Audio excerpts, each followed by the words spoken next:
Assalamu alaikum, dear students. Welcome to the Azim Group of Publications. I am Nimra Arif, your chemistry teacher, and today we are going to discuss few examples of chapter number 1 from chemistry book by Azim Academy. So आज हम कुछ example solve करेंगे और वो example base किस पे करती है, वो हमारा टॉपिक था स्टिशियोमेट्री का। हम स्टिशियोमेट्री टॉपिक को ही यूज़ करके मुख्तलिफ एग्जाम्पल्स को स्टडी करेंगे।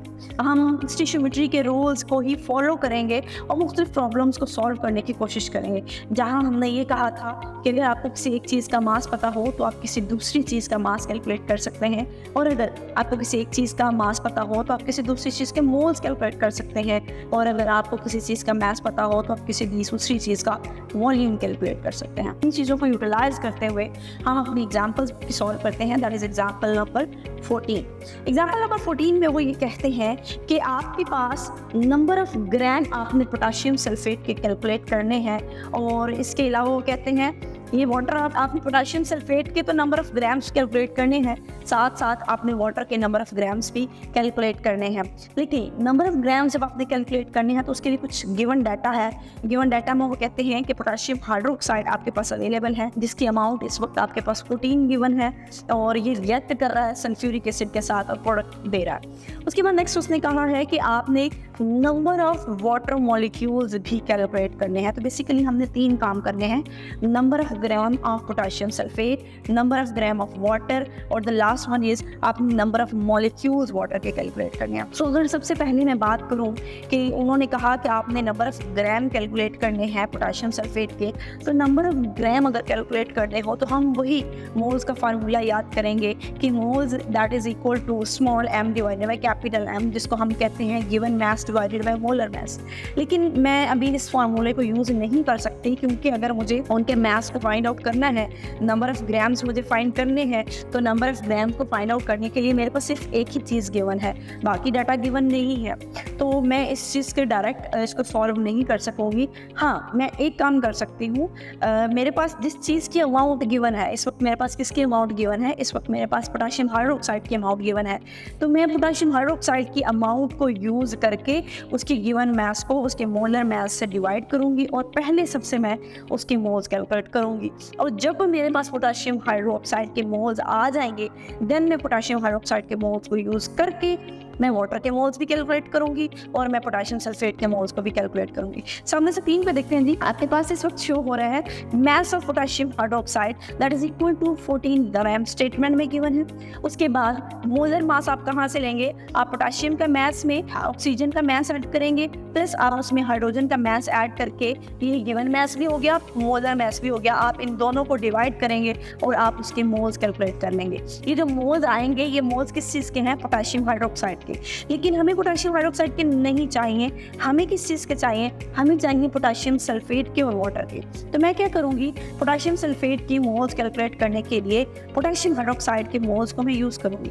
इस चीज़ को कैलकुलेट करने के लिए मैं आपकी जो बैलेंस केमिकल इक्वेशन है उसका सहारा लूँगी। सबसे पहले आपके पास एक बैलेंस केमिकल इक्वेशन है जिसमें लिखा हुआ है कि 2 पोटाशियम हाइड्रोक्साइड के मॉलिक्यूल सल्फ्यूरिक एसिड के एक मॉलिक्यूल से कंबाइन करते हैं, और आपके पास पोटाशियम सल्फेट का एक मॉलिक्यूल बनता है, प्लस 2 वाटर के मॉलिक्यूल बनते हैं। तो सबसे पहले हम मोल्स कैलकुलेट कर लेते हैं पोटाशियम सल्फेट के।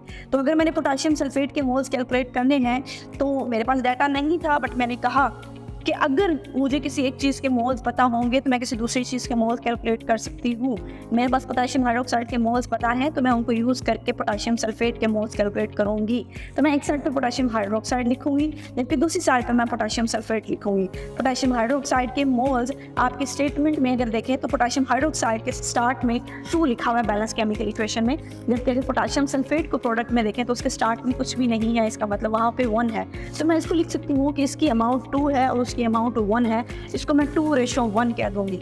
जब इसकी 2:1 है, तो अगर मैंने पोटाशियम सल्फेट के मोल्स कैलकुलेट करने हैं तो मैं 2:1 को ये वाला 2 क्या करूंगी, उस साइड पे जाके 1/2 हो जाएगा। और अगर पोटाशियम हाइड्रोक्साइड के मोल्स मुझे पता है, तो पोटाशियम हाइड्रोक्साइड के मोल्स को मैं क्या करूंगी, 1/2 से मल्टीप्लाई करूंगी, तो मेरे पास पोटेशियम सल्फेट के मोल्स आ जाएंगे। मैंने 1/2 को मल्टीप्लाई किया 0.25, और ये 0.25 कहाँ से आया, ये मोल्स से पोटेशियम हाइड्रोक्साइड के। इनको जब मैंने मल्टीप्लाई किया तो मेरे पास आंसर आया 0.125। ये क्या चीज़ है, ये मोल्स हैं पोटेशियम सल्फेट के, यानी मैंने यहाँ तक मोल्स कैलकुलेट कर लिए। लेकिन मैंने मोल्स नहीं कैलकुलेट करने, मुझे तो उसका मैथ कैलकुलेट करना था। तो मैं क्या करूँगी, ये जो मोल्स पोटेशियम सल्फेट के आए हैं, इन मोल्स को मैं मोलर मास से मल्टीप्लाई करूँगी और मेरे पास क्या आ जाएगा, मास आ जाएगा। तो मोलर मास का कितना है, आप 2 पोटेशियम प्लस 1 सल्फर और 4 ऑक्सीजन के मास को ऐड करेंगे तो वो बनेगा 174। आपने 174 को मल्टीप्लाई कर देना है उसके मोल्स के साथ, तो हमारे पास 21.75। ये क्या चीज़ है, ये मैस है पोटेशियम सल्फेट का जो प्रोड्यूस होगा जब आप पोटेशियम हाइड्रोक्साइड का रिएक्शन करवाते हैं सल्फ्यूरिक एसिड के साथ। तब उसके बाद जब मैंने पोटेशियम सल्फेट के मोल्स कैलकुलेट कर लिए, अब मुझे मोल्स किसके कैलकुलेट करने हैं, मुझे मोल्स कैलकुलेट करने हैं वाटर के। तो मैं पोटेशियम हाइड्रोक्साइड का कंपैरिजन अब किसके साथ करूँगी, पोटेशियम सल्फेट के साथ नहीं बल्कि वाटर के साथ। तो अगर मैं इस इक्वेशन में देखूं तो मेरे पास पोटेशियम हाइड्रोक्साइड के स्टार्ट में 2, तो इसलिए इसकी रेशो 2, जबकि दूसरी साइड पे वाटर है तो वाटर के स्टार्ट में भी क्या आ जाएगा 2। जितने मोल्स पोटेशियम हाइड्रोक्साइड के होंगे उतने ही मोल्स वाटर के होंगे। इसका मतलब ये है कि अगर पोटेशियम हाइड्रोक्साइड के मोल्स 0.25 है तो इसका मतलब वाटर के मोल्स भी 0.25 होंगे। वाटर के भी मोल्स कैलकुलेट हो गए। अब वाटर के मोल्स को मैं वाटर के मोलर मास से मल्टीप्लाई करूंगी तो मेरे पास उसका मास आ जाएगा। उसका मास मैंने 0.25 जो उसके मोल्स थे उनको मल्टीप्लाई किया मोलर मास से 18 से, और मेरे पास आंसर कितना आया 4.5 ग्राम। तो मैंने मास ऑफ K2SO4 भी कैलकुलेट कर लिया, मैंने मास ऑफ वाटर भी कैलकुलेट कर लिया। अब आखिरी चीज़ रह गई है, अपने number of water molecules calculate करने हैं। तो number of water molecules calculate करने के लिए आप क्या करेंगे, वाटर के मोल्स को जितने भी आपने कैलकुलेट किए उनको एवोगैड्रो नंबर से आप मल्टीप्लाई करेंगे।